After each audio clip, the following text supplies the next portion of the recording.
The fluorescent lights hummed their mechanical song at 5:44 a.m., the kind of morning silence that exists only in hospitals, where time moves differently and the outside world hasn't yet demanded anything from anyone. Hannah Clarke moved through the cardiac unit at Seattle General in Norfolk with the kind of invisibility that comes from 3 years of practice silence, her fingers automatically checking the 4-line configurations on room for 12 before the day shift nurse even arrived. The patient in 412 was stable. Heart rate 68, blood pressure holding at 118/76, oxygen saturation rock solid at 97% on room air. She didn't write any of this down. She never did. Writing created a paper trail, and Hannah Clarke had spent the last 36 months learning that paper trails were dangerous. The antiseptic smell of the unit clung to her scrubs like a second skin, led under the fainter scent of the coffee she'd drunk in her car before entering the building, the kind of ritual that made her feel like everyone else. Normal. Forgettable. Just another nurse in a sea of nurses who pushed medications on schedule and checked vital signs and never, ever asked questions that mattered. Her left hand trembled slightly as she reached for the medication cart, a souvenir from the Hindu Kush that had no medical explanation, the kind of tremor that appeared when her hands weren't working. When she wasn't moving with purpose. When there was nothing to do but exist, and existing was dangerous. She steadied herself against the cart. Muscle memory took over. Her fingers found the 14-gauge needles, the saline flushes, the cardiac medications arranged in the precise order that made sense to someone trained in field medicine, where the difference between organized and chaotic was the difference between saving a life and watching someone bleed out on tile. Most nurses didn't notice how she arranged her supplies.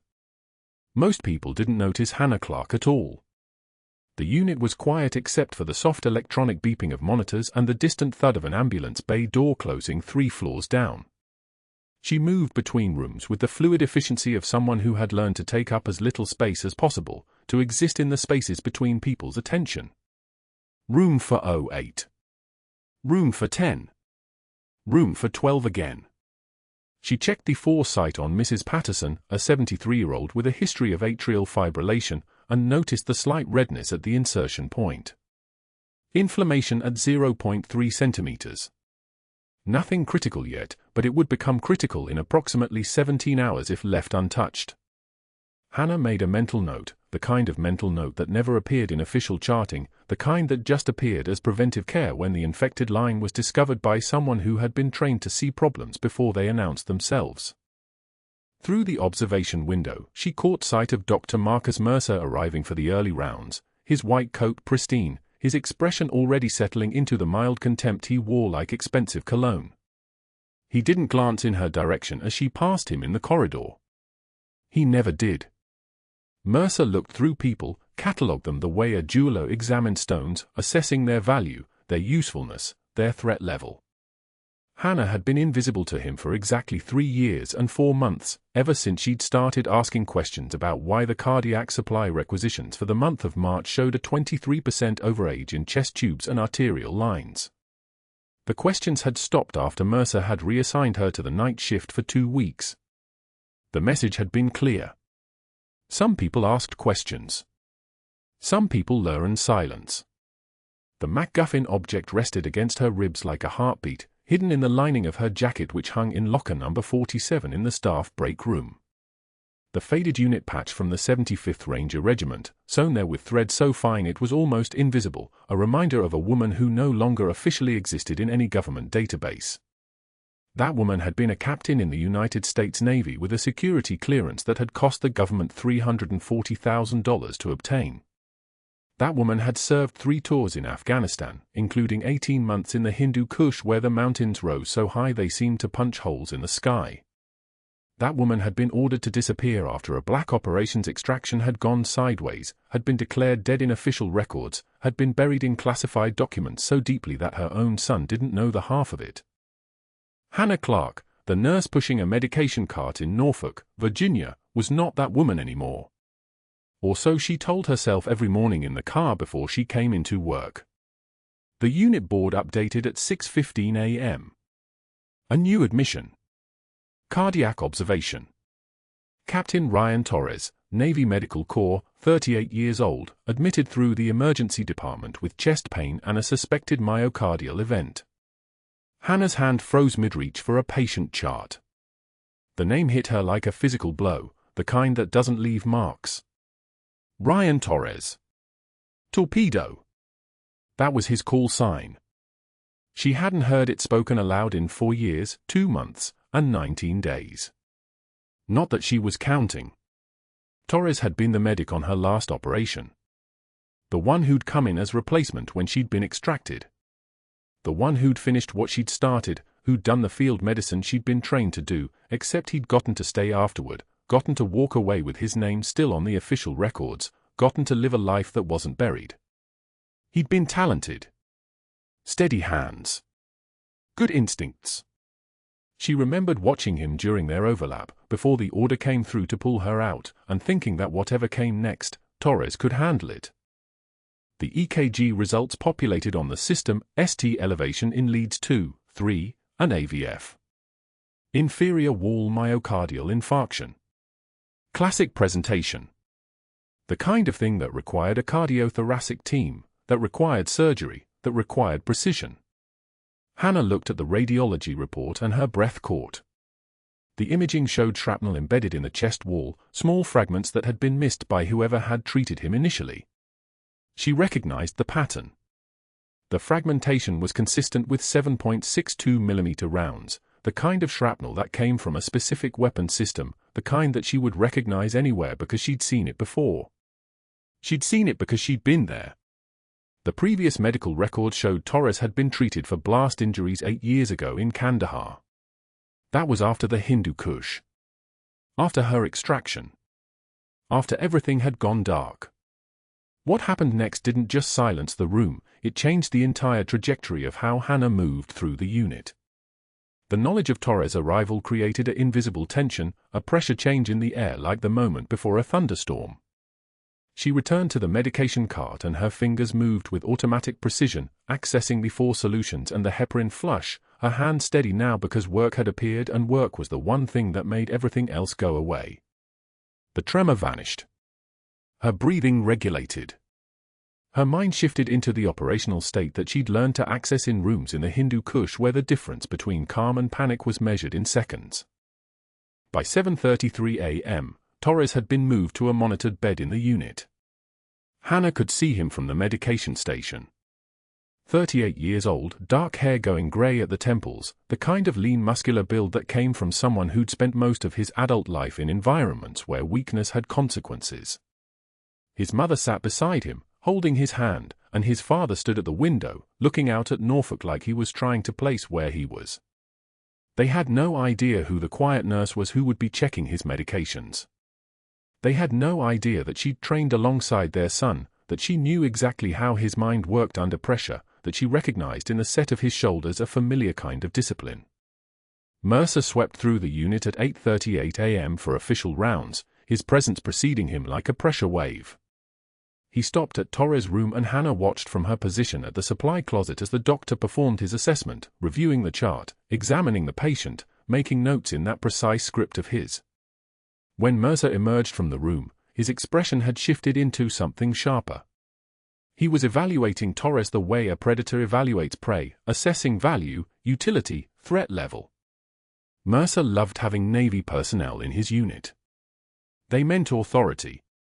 They meant he could position himself as the indispensable expert, the brilliant physician who'd saved a military man's life.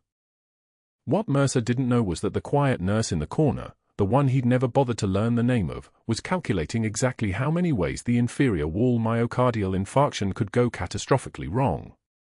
She was mentally running through the surgical approach that would be needed. She was visualizing the arterial anatomy that would need to be preserved.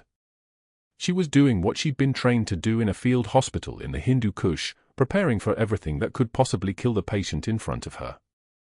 Hannah moved through the next 4 hours with the kind of invisible competence that came from muscle memory most nurses would never develop. She checked the cardiac monitor tracings. She documented the vital signs. She adjusted the oxygen as needed. She was present and absent simultaneously, existing in that space between visibility and invisibility that had kept her alive for 3 years. Torres slept fitfully, his body processing the trauma of a myocardial event, his mind still processing whatever classified operation had put those fragments in his chest. His mother asked if he was going to be all right. Hannah said, "His rhythm is stable." That's what matters right now, which was both true and a profound understatement of what would likely need to happen in the next 72 hours. By the end of her shift, Hannah had collected enough observations to fill a classified report that no longer existed. She knew Torres' medication response. She knew his oxygen requirements. She knew the precise characteristics of his cardiac instability. She knew, with the kind of certainty that came from operational experience, that something was going to go wrong, and when it did, it would require someone who understood the specific anatomy of blast injuries to manage it. She didn't know, yet, that Captain Ryan Torres would go into sudden cardiac arrest at 2:16 a.m. 3 days later. She didn't know that Dr. Mercer would be asleep in his office when it happened. She didn't know that she would be the only person between Torres and death, or that the next 70 seconds would end everything she'd built in Norfolk and reveal everything she'd spent 3 years hiding. All she knew, as she walked to her locker and touched the faded unit patch through the jacket lining, was that the invisible woman was about to become unavoidable. Captain Ryan Torres had been at Seattle General for 2 days, and Hannah had learned to time her presence in his room to the precise moments when Dr. Mercer would not be there. His elderly parents visited every afternoon at 2, sitting in the vinyl chairs beside his bed with the careful posture of people determined to will their son back to health. Hannah monitored his cardiac rhythms from the hallway whenever possible, watching the monitor screen from the nurse's station, her eyes tracking the electrical signature of his heart the way a musician reads sheet music. But on the morning of his 3rd day, Dr. Mercer appeared at Captain Torres's door with Hannah trailing behind him on rounds, and everything changed. "Nurse Clarke," Mercer said, his voice carrying the particular timbre of public correction, the kind designed to travel down the hallway. His tone was a tank idling in a garage, low and threatening. "We need to discuss your medication timing error from last night." Torres's parents looked up from their coffee. Hannah kept her expression flat, professional, waiting. She knew exactly what was coming, and she was already running through the medication log in her mind, the anticoagulant administered at 2,200 hours exactly, charted and documented, the timestamp as precise as surgical steel. Captain Torres received his anticoagulant 15 minutes late, Mercer continued, positioning himself between Hannah and the patient as if creating a barrier between competence and failure. "This patient is a decorated officer. He deserves better than a nurse who can't follow basic protocols." Torres's mother's face shifted from concern to disappointment. Hannah watched the disappointment land like shrapnel, the small, cutting kind that works its way under skin over time. She opened her mouth to explain there was no delay, no error, that she'd documented it precisely on time because precision was the only language she'd ever truly spoken fluently. "I don't want excuses," Mercer said, cutting her off before the first word left her mouth. The dismissal was deliberate. Professional. Strategic. "We'll discuss this further." Hannah took one measured breath. The fluorescent lights overhead buzzed their mechanical hymn, indifferent to the small cruelty unfolding beneath them. She let one tear escape, the kind that came from controlled pressure rather than emotion, and wiped it away without breaking eye contact with Mercer. When she spoke, her voice was quiet enough that Torres's parents had to lean forward to hear it. "The chart shows 2,200 hours exactly, Doctor. Would you like me to pull the timestamp?" Mercer's jaw tightened. She'd just corrected him. In front of a patient. In front of witnesses. The fact that she was right didn't matter, what mattered was that she'd implied he was wrong, and that was the real transgression. His eyes went flat, the way predators' eyes go flat in the moment before they decide whether to escalate. "That attitude is exactly what I'm talking about," he said coldly. "We'll discuss this further." "You're dismissed." She left the room, and behind her she heard Torres's mother ask quietly, was there really a timing error? Torres didn't answer.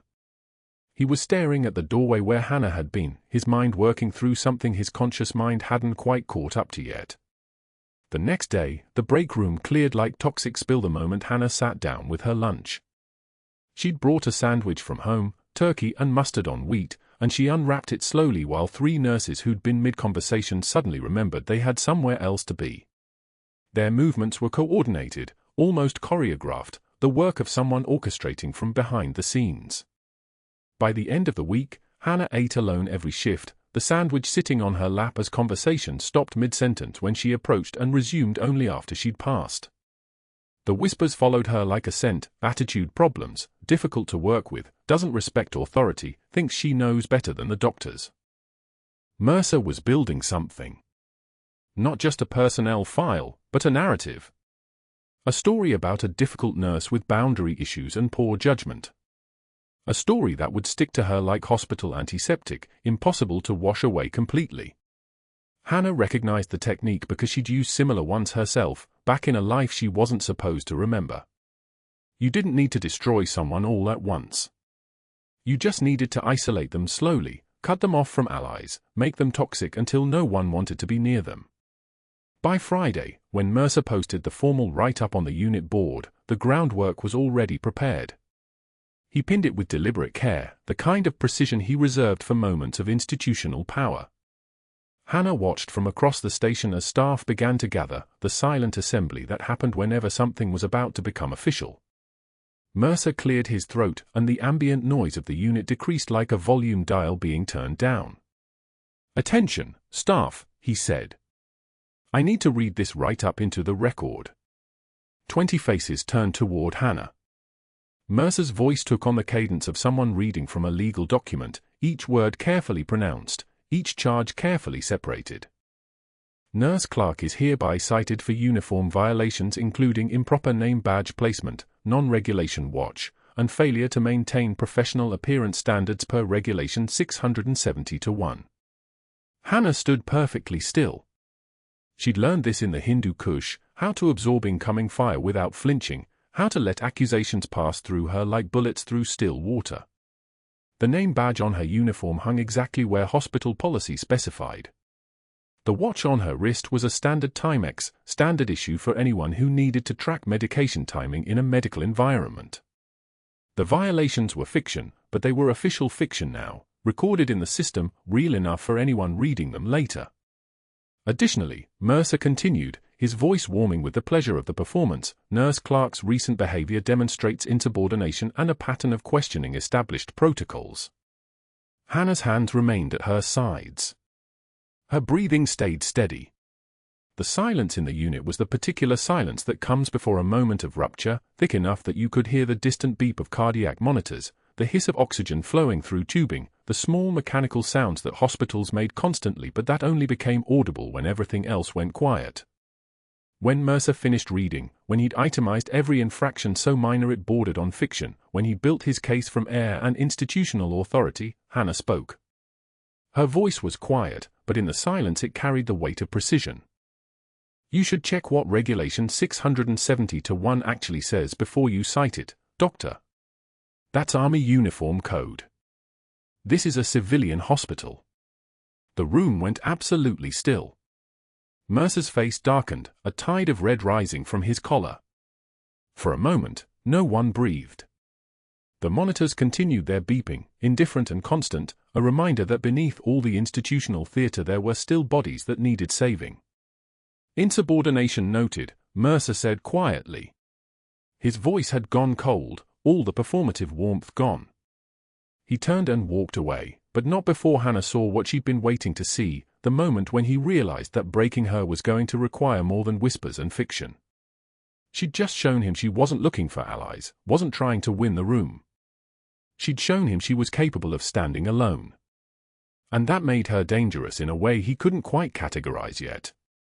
That night, working the evening shift, Hannah noticed discrepancies in the cardiac supply room that made her instincts activate in a way that was probably dangerous. Surgical kits signed out for procedures that never happened. Invoices for equipment that showed arrival dates but whose actual usage she couldn't trace in the patient records. Billing codes entered for cardiac interventions that didn't match the actual cases in the system. Someone was moving money through the department, and that someone had the access and authority that only a director could have. The math was simple. The implications were impossible. She made the mistake of asking the unit secretary, a kind woman named Patricia who always brought extra donuts on Fridays, a simple question about the supply budget process. Patricia's face went tight. She didn't answer, just excused herself, and by the time Hannah was assigned to Captain Torres for the evening shift, Mercer had already made his move. He appeared at the nurse's station where Hannah was charting, his presence carrying the kind of weight that made nearby staff look away suddenly. His voice was low, designed for her ears only. Your job is patient care, not auditing department finances. Stay in your lane. Hannah's hands didn't pause on the keyboard. She understood now. She'd touched something she wasn't supposed to touch. She'd seen something that cost him money, and more importantly, she'd positioned herself to be a continuing threat. What happened next depended on whether Torres coded, whether she got another chance to be indispensable, or whether Mercer found a way to remove her before that opportunity came. She turned back to her charting and didn't respond. That night at 2100 hours, Hannah entered Captain Torres's room for observation shift. His eyes tracked her movements with an intensity that made her hyper-aware of every gesture she made. Torres watched her check his chest dressing with efficient hands, his eyes following the way she conducted a systematic cardiac assessment, the clinical precision of someone who'd done this 10,000 times in 100 different contexts. You move like someone with field training, Torres said quietly. Where do you serve? Hannah's hands didn't pause. The question was dangerous. The answer was a minefield. She'd been erased from every database, removed from every record, declared a ghost by the only institution that could have verified her existence. I haven't served, Captain. Just nursing school. But something in her voice made him study her harder, his eyes dropping to the faint scar pattern on her forearms, parallel lines of silvered tissue that didn't come from accidents. They came from shrapnel. They came from a specific kind of blast that only happened in certain places, in certain valleys, during certain operations that officially never occurred. That's not nursing school technique, Torres said, his voice dropping to match hers. Her hands moved through the assessment with the systematic thoroughness of someone who'd done field triage in conditions where the nearest hospital was 3 valleys away, where you had to assess bleeding, shock, and survival probability in the first 30 seconds or the patient was already gone. The assessment was flawless. The assessment was military medicine. Hannah met his eyes for one brief moment, and Torres saw everything he needed to see, recognition, warning, and the particular fear of someone whose cover had just developed cracks. Then she looked away, and her voice went clinical, the voice of a regular nurse. Your rhythm stabilizing. Try to rest, Captain. As she left the room, Torres stared at the ceiling, his mind working through a puzzle he couldn't quite solve, a mystery buried in the way someone's hands moved, the way someone's eyes flickered with something that looked like memory when confronted with the past. The supply room door hung open at 11:27 p.m., and Hannah Clarke counted surgical kits the way she'd once counted ammunition, each number a small alarm nobody else could hear. 42 cardiac bypass trays signed out. 42 signatures in Dr. Mercer's handwriting. 42 procedures that never happened. The invoices were methodical, almost elegant in their fraud, equipment billed to Medicare, delivered to a shell company in Wilmington with a Delaware address that didn't exist on any government database. She didn't photograph the documents. She didn't take notes. She simply stood there in the antiseptic-soaked silence of the supply room, her eyes cataloguing the pattern the way her hands had once catalogued shrapnel fragments in a Kandahar field hospital. This was how embezzlement worked when a doctor had authority and patience. Not a sudden theft. A slow, steady bleed. The intercom crackled at midnight. Hannah Clarke to cardiac 7. Hannah Clarke to cardiac 7. Her stomach tightened before her mind caught up to the assignment. Captain Ryan Torres. Again. She moved through the corridors with the precision of someone who'd learned not to disturb the air around her, past the break room where conversation stopped the moment her shadow crossed the doorway. 2 weeks of Dr. Mercer's whisper campaign had done its work. She was the difficult one. The one with attitude problems. The nurse everyone suddenly needed breaks from, the way a body expels a splinter. Torres was reading the ceiling when she entered, his heart monitor tracing steady hills and valleys across the screen. Normal sinus rhythm. Excellent oxygen saturation. The kind of cardiac patient who should have been discharged 3 days ago if his case had been ordinary. But nothing about Captain Ryan Torres was ordinary, and nothing about his presence in her unit was accidental. She'd recognized that the moment Dr. Mercer had made the assignment change, the slight curve of his mouth, the way he'd looked at her before making the announcement during morning rounds. "You're nervous around this patient. How interesting. Let's put you together every shift." "Good evening, Captain," Hannah said, checking his peripheral for access with movements that betrayed nothing. "Has your pain level?" 7, Torres said. Not the truth. His jaw angle and breathing pattern suggested 4, maybe 5, but he was a Navy captain. Admitting pain to a nurse was admitting weakness. She understood that language perfectly. She'd spoken it herself for 3 years. "I'll note that." She adjusted his for flow rate, feeling his eyes on her hands. Hands that had sutured wounds under fire. Hands that had held 3 men's carotid arteries open to stop arterial bleeding while wearing gloves thick enough to feel like oven mitts. Hands that now straightened pillows in a hospital where the most dangerous thing she'd done was exist. "You should rest. Tomorrow the cardiologists will want to run another stress test." What she didn't say, the stress test is a formality. You should have left this unit on day 2.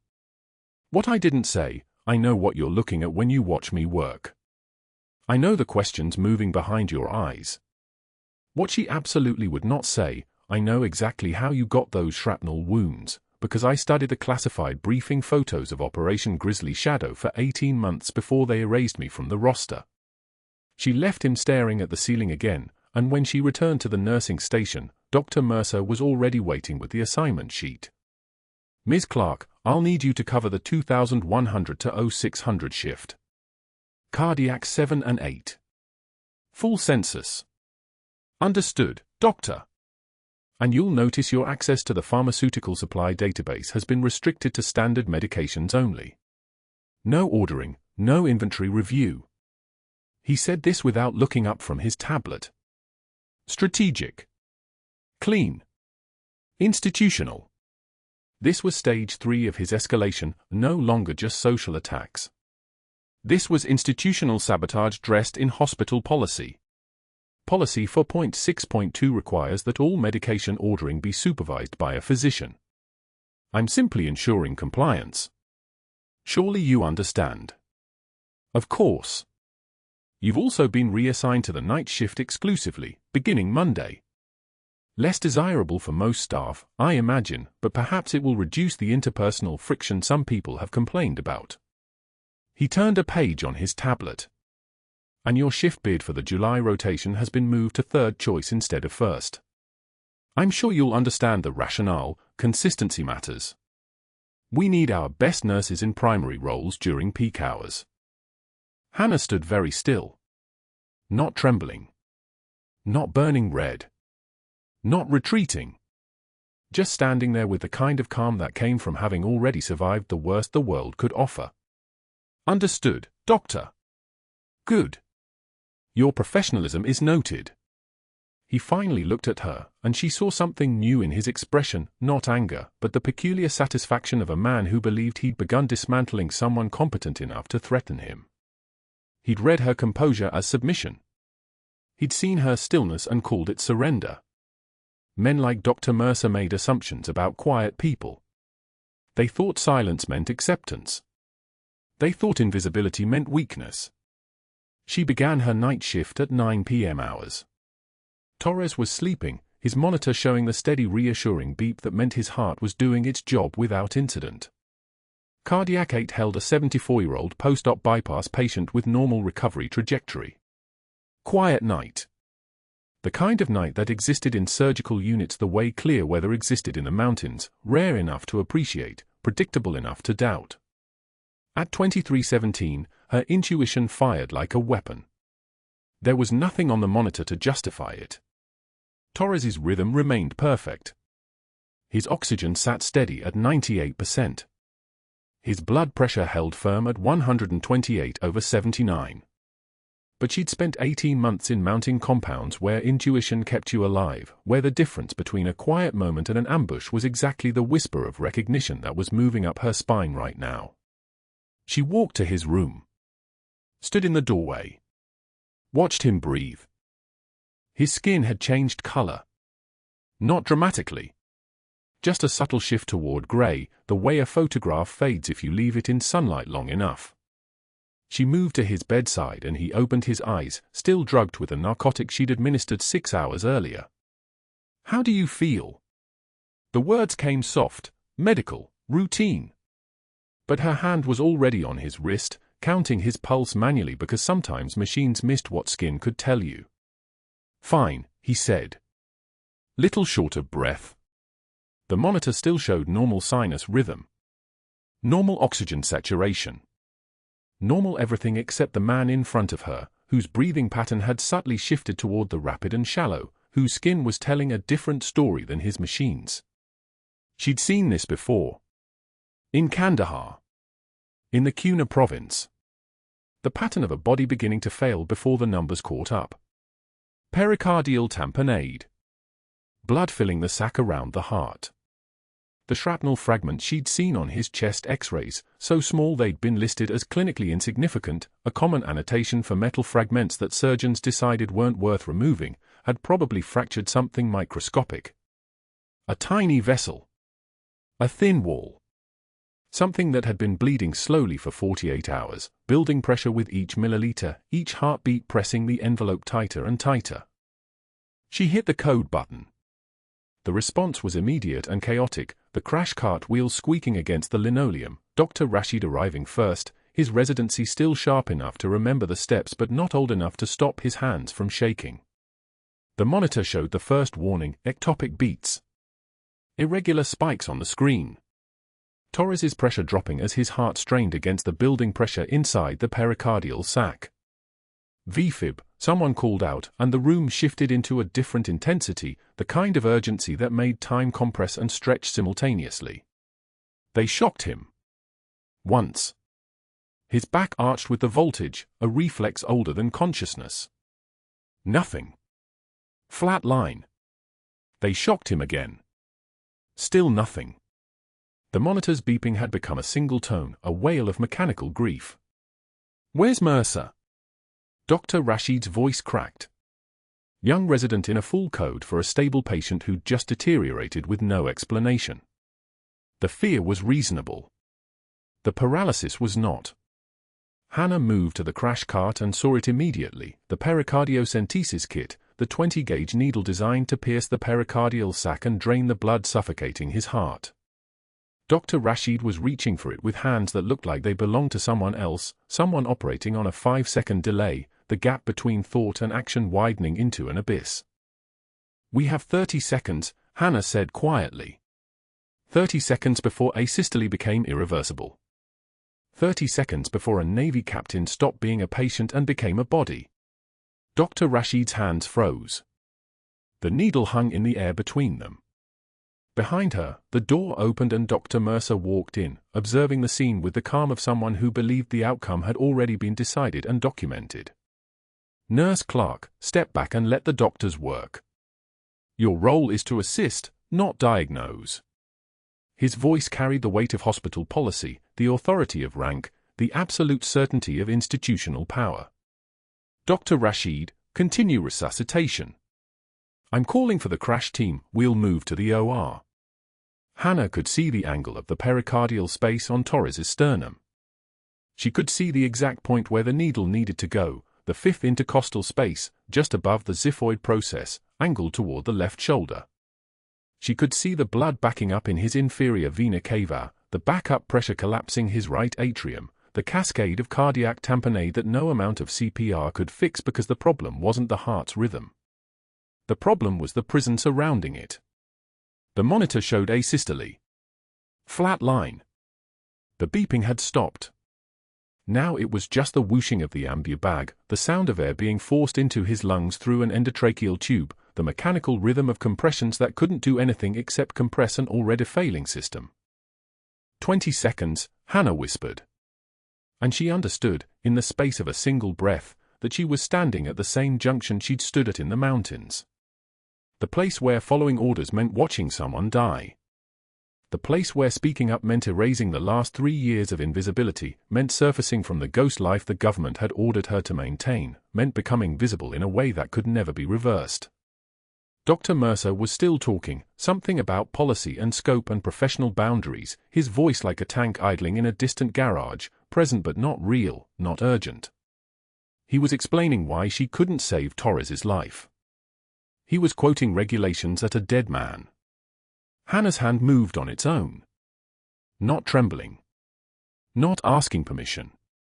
Not seeking approval from a chain of command that had already abandoned her once.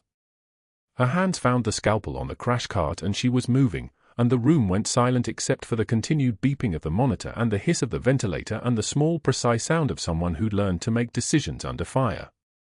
The monitor flatlined. One long, accusatory beep that echoed through the entire cardiac unit like a siren that nobody could silence. Dr. Harrison, the attending physician, stood frozen beside Torres's bed with a chart in his hands and his mouth open in a shape that suggested he was trying to remember which button did what. 30 seconds of nothing. 30 seconds of a Navy captain's heart deciding to stop working while the man trained to restart it stood paralyzed by the weight of his own incompetence. Hannah moved before the thought finished forming in her brain. The crash cart was 3 feet away. The scalpel on the instrument tray caught the overhead lights like a prayer. She didn't ask permission. She didn't announce what she was doing. Her hands knew this choreography the way a pianist knows a nocturne they've played 10,000 times, not from memory, but from something deeper. From the caves in the Hindu Kush where the only surgical equipment was what you could carry and the only anesthesia was the adrenaline screaming through your bloodstream. The skin opened under her blade with almost no resistance. She'd practiced this on mannequins made of silicone and practice pads. She'd also practiced this on corpses in field hospitals where there was no point in being gentle anymore. But she'd done it 17 times when the people on the table were still alive, still a heartbeat away from bleeding out while she held their ribs apart and reached inside to do the work a surgeon should have been doing. The sternum required 2 cuts. Left and right, meeting at the midline. She worked with the kind of speed that comes from having done something under fire enough times that your hands move independent of conscious thought. The room went completely silent except for the continued flatline and the hiss of the ventilator and the small precise sound of metal sliding through bone. Blood. She'd expected that. The pericardium was already distended, a fluid-filled sac compressing his heart like a fist closing around a bird. She incised the fibrous membrane with the same blade and evacuated the blood, old blood, dark as tar, the accumulation of 6 hours of internal bleeding that nobody had caught until it was too late. The fluid came away in her gloved hand and suddenly there was his heart. Small. Still. Waiting. Her fingers found the rhythm without her brain directing them. Left ventricle first. Compress. Release. Compress. Release. The manual massage that they taught in every advanced trauma course but that most people would never have to do outside a textbook. She'd done it in a cave with a flashlight clamped between her teeth. She'd done it in a compound where the nearest hospital was 3 valleys away and the patient was a 17-year-old kid who'd taken shrapnel meant for her. She'd done it enough times to know the exact pressure, the exact tempo, the exact moment when muscle fatigue would start to set in and she'd need someone to take over. 20 seconds. 30. 40. The monitor was still flatline, still that accusatory drone that suggested the entire room had failed this man. Then something shifted. A tremor under her fingers. The monitor caught it first, a blip. Then another. Then a rhythm, weak and irregular but present, like a drowning man breaking the surface of dark water. Sinus rhythm. Not good. Not perfect. But alive. Torres's chest rose and fell with the ventilator. His pupils reacted when she checked them. His hands twitched involuntarily. Everything that said the person inside the body hadn't died yet.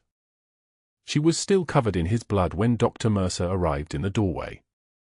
His face underwent a complete transformation in the span of 2 seconds, from shock to calculation, the way a predator's expression changes when it realizes the prey it was stalking is actually a trap.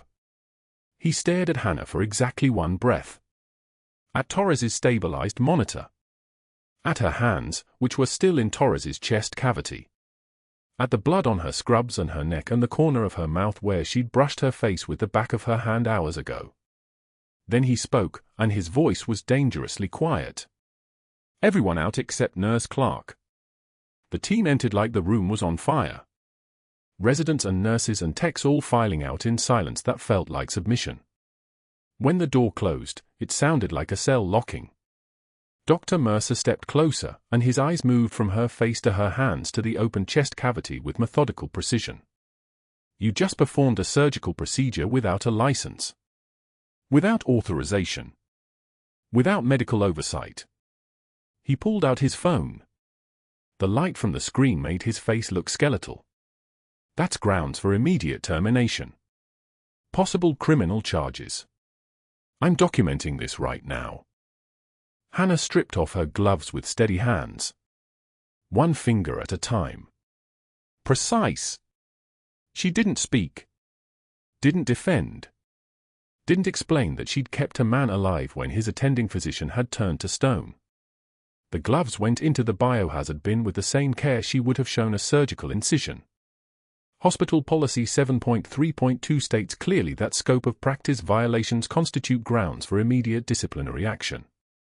Mercer's thumbs moved across his phone screen like a court clerk transcribing testimony that would convict her. I'm filing a formal incident report. I'm also documenting a pattern of insubordination. Reckless decision-making. Dangerous behavior. He paused. By the end of this shift, you'll be terminated. He wasn't bluffing. She could see it in the way his jaw worked, the way his fingers moved across the phone screen with the kind of speed that suggested he'd already written this narrative in his head. He'd been waiting for an excuse. She'd just handed him a gift-wrapped one. The next 6 hours happened with the precision of a military operation being executed by someone with nothing to lose. Dr. Mercer moved through the hospital like a man possessed by certainty. He pulled the 2 residents from the cardiac unit into the break room and spoke to them for exactly 17 minutes. Hannah could see them from the nurse's station, could see their reluctant nods, could read their body language like a threat assessment. They would write statements. They would testify that they'd seen her practicing medicine without a license. They would construct a narrative of a dangerous employee who ignored direct orders. By 2 p.m., he'd submitted his formal incident report. By 3 p.m., he'd escalated to hospital administration with a termination recommendation that cited not just today but every fabricated complaint from the past 3 months. The uniform violations that didn't exist. The medication timing issue that was Dr. Mercer's miscalculation. The pattern of insubordination that was actually Hannah asking questions about supply discrepancies that led directly to his fraud.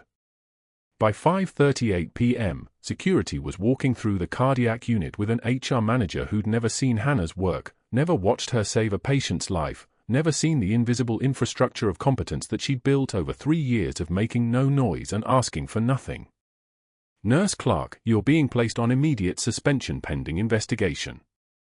The HR manager's voice had the practiced gentleness of someone who delivered this speech to other people whose lives were ending. We'll need your badge and all hospital property. You're to leave the building immediately.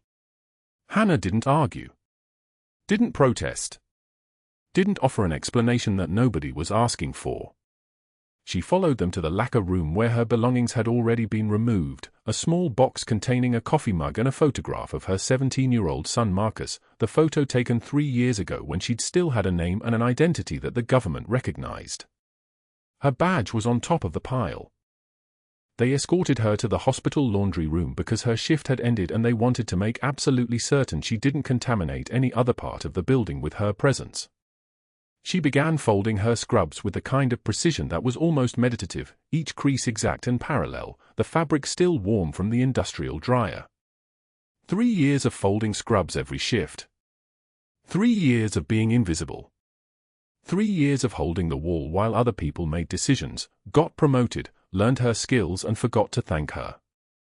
Dr. Mercer appeared in the doorway, watching to ensure she surrendered every piece of hospital property. His arms were crossed. His expression was victorious in a way that suggested he'd been waiting for this moment since the first time she'd questioned his supply orders. "You should have stayed invisible," he said. Hannah didn't respond. She just picked up the box and the badge and moved toward the exit.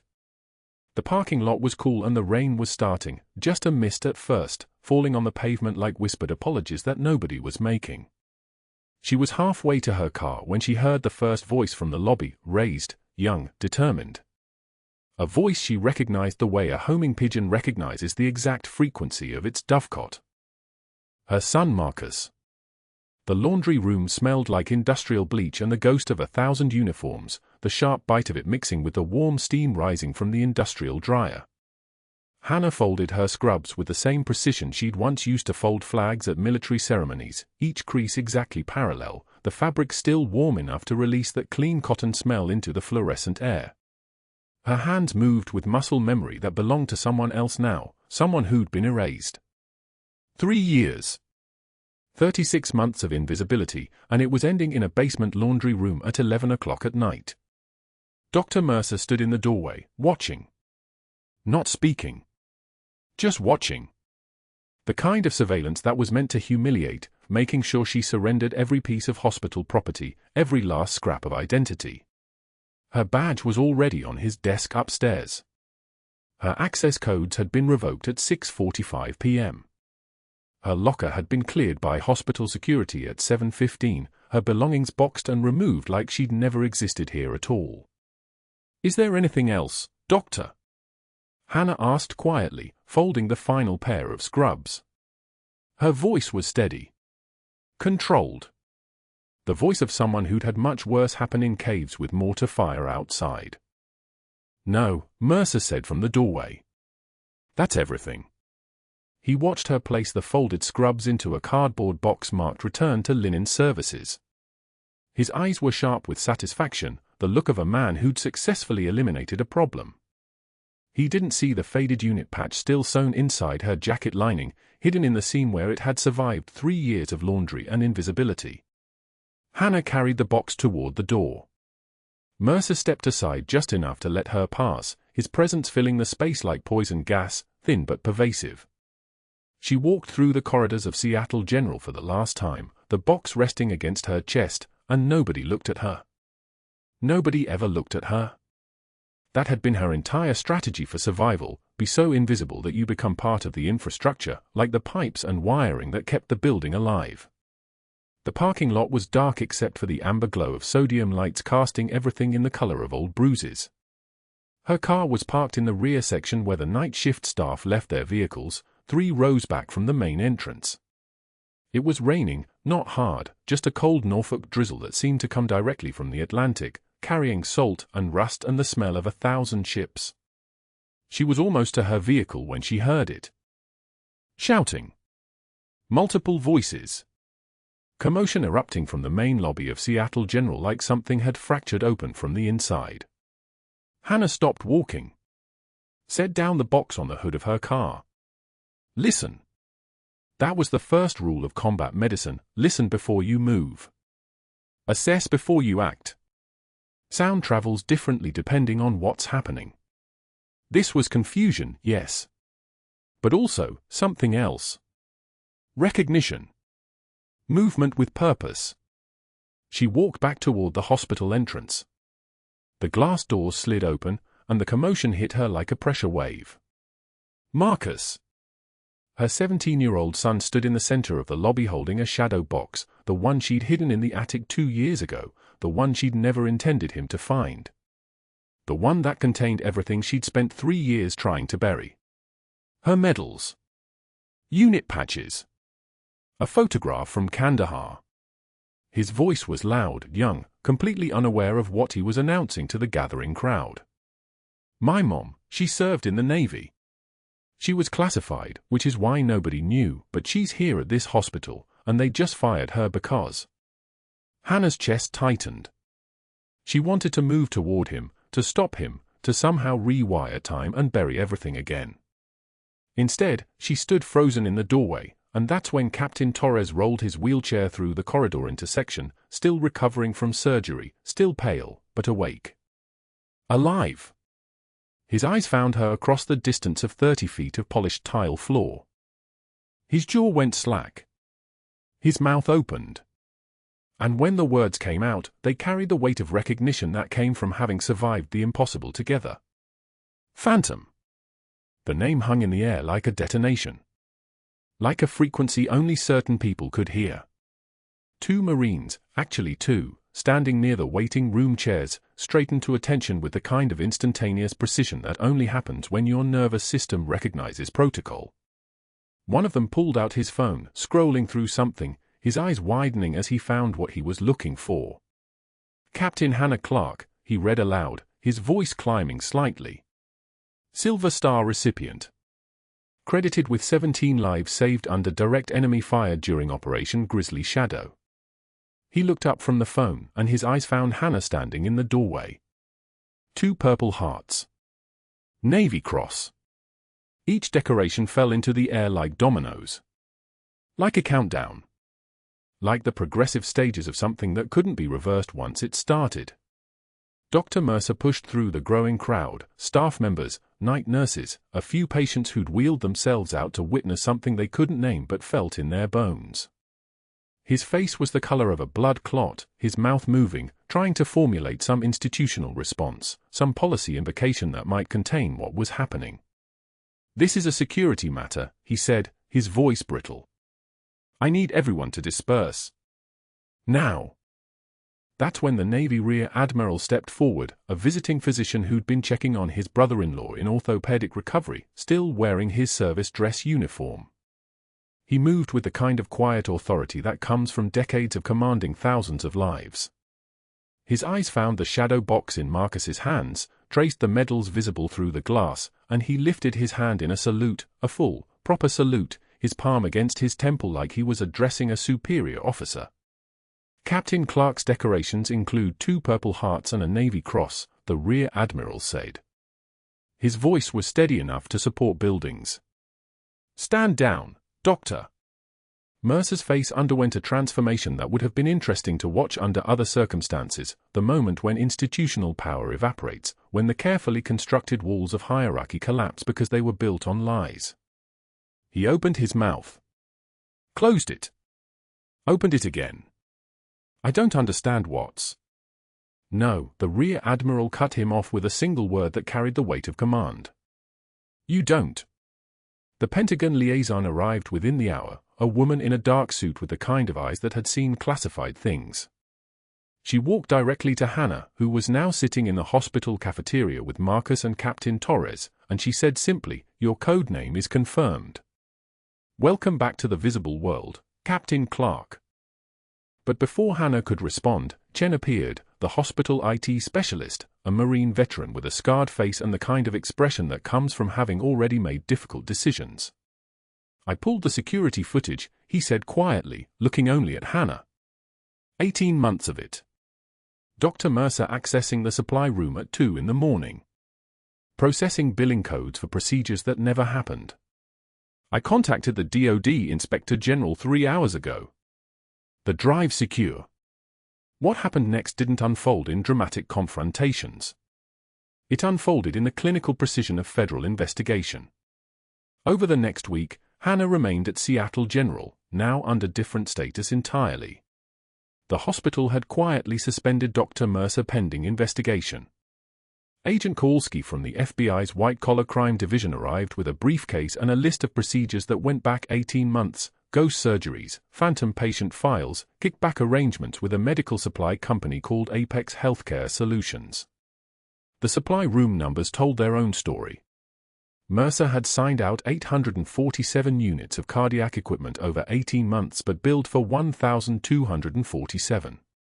He'd processed authorization codes for 23 procedures that never happened, creating phantom patient files with insurance billing codes that generated reimbursements totaling just over $340,000. The kickback scheme with Apex was elegant and simple. They would overbill the hospital for supplies, and Mercer would receive a percentage funneled through a consulting company registered in Delaware. The two residents who'd provided statements against Hannah recanted when questioned by federal investigators. They admitted Mercer had coached their testimony, had promised them recommendations and preferential scheduling in exchange for supporting his narrative. One of them cried when the FBI showed him the security footage of himself in Mercer's office, Mercer's voice coaching him on what to say. Just tell them she was operating outside her scope of practice. Tell them she seemed reckless. Captain Torres provided a detailed medical statement about the thoracotomy that saved his life. Every surgeon who'd been in that cardiac unit confirmed her technique. The attending physician, Dr. Sarah Chen, no relation to the IT specialist, broke down during her interview with federal investigators. She was decisive. She was correct. She saved that man's life, and Mercer immediately filed false reports because she discovered his fraud. The hospital's legal team moved with the speed of animals sensing danger. Ms. Park, the administrator who'd signed Hannah's termination paperwork just 6 hours before the Pentagon liaison arrived, personally called Hannah to apologize. Her voice through the phone was steady but strained. "We've offered you full reinstatement with back pay. We're also recommending you for the CNO position, Chief Nursing Officer. The board has already voted. We'd like you to accept." Hannah listened in silence. Marcus sat beside her on the couch, the shadow box resting on the coffee table where it had become the center point of their small apartment. The medals caught the afternoon light, silver and gold and ribbon colors that meant things only certain people understood. "I'll consider it," Hannah said simply, and hung up. Marcus looked at her, searching her face for something. "Are you going back?" Hannah looked at the shadow box. At the medal she'd hidden for 3 years. At the unit patch now visible on her dress uniform jacket, no longer sewn into hiding but openly displayed. At her son's face, he was 17 and suddenly looked much older than he had that morning, as if witnessing his mother's resurrection had aged him into understanding. "I don't know who I am anymore," Hannah said quietly. "I spent so long being invisible, I forgot how to be seen." Marcus took her hand. His grip was strong, steady, the grip of someone who'd learned something fundamental about his mother in a hospital lobby. "You're the person who saved that man's life. You've always been that person." 6 months later, Hannah stood in Seattle General's main conference room wearing her Navy dress uniform, the unit patch visible on her left chest, the medals catching morning light through windows that overlooked the city. Ms. Park stood at the podium announcing Hannah's appointment as Chief Nursing Officer. Behind her, the hospital board, the same people who'd approved her termination, now sat in careful silence. Dr. Mercer was no longer part of Seattle General's organizational chart. He'd reached a plea agreement with federal prosecutors, 18 months of fraud, guilty on 11 counts. His medical license had been permanently revoked. He now drove a medical supply van for a contractor, a position that didn't require a professional degree, that paid $28,000 a year, that represented the complete inversion of everything he'd built through corruption and lies. Hannah had seen him in the hospital parking lot once, loading boxes into the van. Their eyes had met for one brief moment. There was no triumph in her expression. No satisfaction. Just the quiet recognition that consequences eventually find everyone, and that visibility, once lost, can be regained. "Captain Clarke brings not only exceptional clinical skills," Ms. Park said from the podium, "but a standard of integrity this institution desperately needs." Hannah stepped forward and spoke briefly about systems reform, about protecting staff who reported concerns, about the difference between policy and purpose. When she finished, Captain Torres was waiting in the hallway, fully recovered now, dressed in his Navy service uniform, preparing to return to active duty. "I wanted to thank you properly," he said, saluting. "I spent 3 years wondering about Phantom. Now I know." Hannah returned the salute and watched him walk away. Marcus appeared beside her holding a framed photograph, his mother in combat gear, surrounded by Rangers in Kandahar, all of them alive because of her. She hung it on her new office wall where everyone who entered would see it. "True heroism is what you do when the world stops watching," she said quietly. "But maybe it's time the world watched again. If you've made it this far, I need you to do something for me. Subscribe to this channel and hit the notification bell, there are more stories like Hannah's, more invisible heroes whose names don't appear in official records. Like the video. Share it. Comment below and tell me, have you ever been underestimated by someone who didn't know your true value? What would you have done in Hannah's position? Because the best stories deserve an audience, and the best people deserve to be seen. I'll see you next time.